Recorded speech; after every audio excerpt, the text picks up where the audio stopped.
Today, we're about to attempt what Bugatti think is impossible. Can't do that in a garage. There's just a few places in the world with the right equipment and only a few people in the world with the right training to be able to do that. This is the $6 million Bugatti Pur Sport that was crashed by Alex.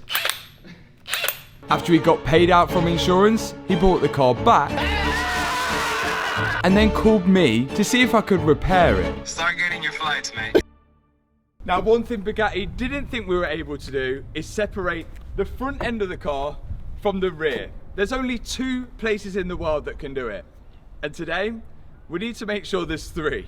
In order for us to inspect this damage that's on the gearbox and even see if it's repairable, we've got to remove the engine. And to do so on a Bugatti, it means we have to separate the back end of the car from the front. And after our previous video went out, Matty Rimek, the CEO of Bugatti, mentioned it wasn't possible to do in a garage. But in a Chiron, there's so many electrical wires, piping, oil piping, water piping, fuel lines that connect from the monocoque to the rear section, and they have to split the car in half. You can't do that in a garage. There's just a few places in the world with the right equipment and only a few people in the world with the right training to be able to do that. And as we already know, Bugatti aren't going to sell us parts to rebuild this car. And they're not going to help us separate the car in half for sure. So I'm left with no choice but to give this a go myself.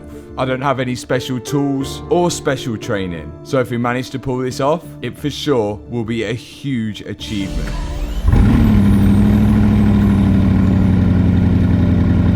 Tony, do you think it's fixable? Of course I do. And we're going to do it now. We're going to be the 3rd, what is it, manufacturer to be able to take this car apart. Whatever a man's took apart, another man can take apart. Here we go. We're in Black Horse Performance, which we'll explain while we're here later in the video because it will all make sense. But for now, we've got to work out how we're going to separate the car in half. Engine out the back, tub out the front. We're just going to have to attack it and start undoing bolts. But I think the first step is to get the side skirts off. Side skirts off first, so let's do it. That was it. Oh yeah. Once we've got that panel off, we can start to see some of the bolts which are holding the rear end to the front, which is a good sign. But there's still plenty more to undo.